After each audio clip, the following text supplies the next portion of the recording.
always a bullet, a bomb, or a torpedo. Sometimes it is fear. In the dark waters of the Mediterranean during World War I, 30 survivors found themselves trapped in a tiny lifeboat after their ship vanished beneath the waves. But the sea was not their greatest enemy. Somewhere beyond the fog lurked a German submarine that refused to leave. It did not attack. It did not rescue them. Instead, it watched. Day after day, the black shadow followed their drifting boat across the empty ocean, turning a desperate struggle for survival into a terrifying psychological war.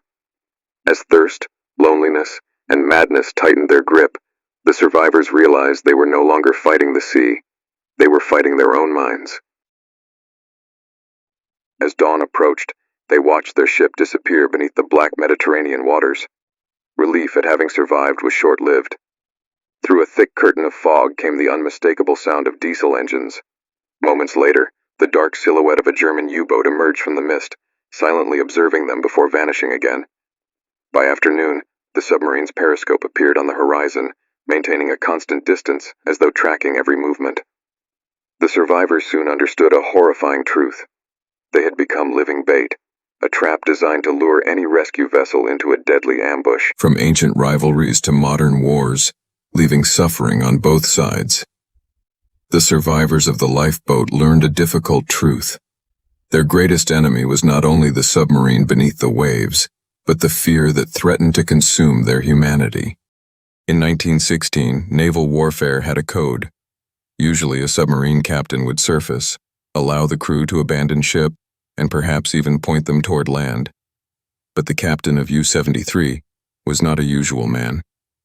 He didn't fire upon the lifeboat. He did something far worse. He simply stayed. For the first 48 hours of their drift, whenever the fog cleared, the survivors would look out across the horizon. They wouldn't see sails. They wouldn't see the smoke of a rescue vessel. They would see that solitary black periscope, cutting a white wake through the water, trailing them at a distance of exactly 1 mile. It was a psychological war of attrition. The U-boat used the lifeboat as live bait. Any Allied destroyer that spotted the survivors and slowed down to rescue them would instantly become the submarine's next target. The survivors realized with sickening clarity their only chance of rescue was also a death sentence for anyone who tried. By day 3, the water rations ran dry, the enemy inside the mind. By the second week adrift, the men faced an enemy far more dangerous than the ocean itself. Their lips had cracked open from dehydration. Their tongues felt swollen and heavy. The tropical sun burned relentlessly during the day, while cold winds chilled them at night. Hunger gnawed constantly at their stomachs, but thirst became unbearable. Inside. Some men eventually gave in to temptation and drank seawater despite repeated warnings from their officers. At first it seemed to help. Their throats felt wet again, and they believed they had found relief. But within hours the salt began attacking their bodies. The excess sodium disrupted their nervous systems and damaged their judgment. Several sailors became restless and irrational. They complained of strange sounds, invisible voices, and figures appearing on the horizon. One man claimed he could clearly see a large ship approaching to rescue them. The others watched helplessly as he stood up excitedly and waved toward empty ocean. There was no ship at all. As the days passed, hallucinations became increasingly common. Sailors reported seeing green forests, city lights, rivers, and family members calling to them from the distance. One exhausted survivor insisted that a banquet table covered with food was floating just beyond the lifeboat. Another became convinced he was already back home in Germany. The line between reality and imagination slowly disappeared. Sailors reported seeing green forests, city lights, rivers, and family members calling to them from the distance. One exhausted survivor insisted that a banquet table covered with food was floating just beyond the lifeboat. Another became convinced he was already back home in Germany. The line between reality and imagination slowly disappeared. The effects of starvation and dehydration soon turned deadly. Men who had once been disciplined naval sailors now struggled to recognize their own crewmates. Delirium spread through the lifeboat. Some laughed uncontrollably. Others sat silently for hours staring into the sea. A few became paranoid, believing that fellow survivors were hiding food or plotting against them. The most tragic cases involved men who lost all sense of reality. Certain sailors suddenly announced that land was nearby and attempted to leave the boat. Despite desperate efforts to restrain them, some jumped into the ocean, convinced they could swim to safety. Their companions watched in horror as the sea swallowed them. They were never seen again. Every death dealt a devastating blow to morale. The survivors were not only battling hunger and thirst, they were witnessing the gradual destruction of the human mind. The lifeboat had become a floating laboratory of extreme psychological stress. Fear, exhaustion, loneliness, and hopelessness combined to create a nightmare from which there seemed to be no escape. Yet amid the despair, a few men continued to fight for discipline and order. They shared tiny rations, encouraged one another, and tried to keep hope alive. Without that determination, the entire group might have succumbed to the same madness consuming the others.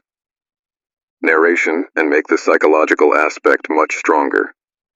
The survivors finally won after enduring one of the most severe tests of human endurance in naval. The escape into the storm.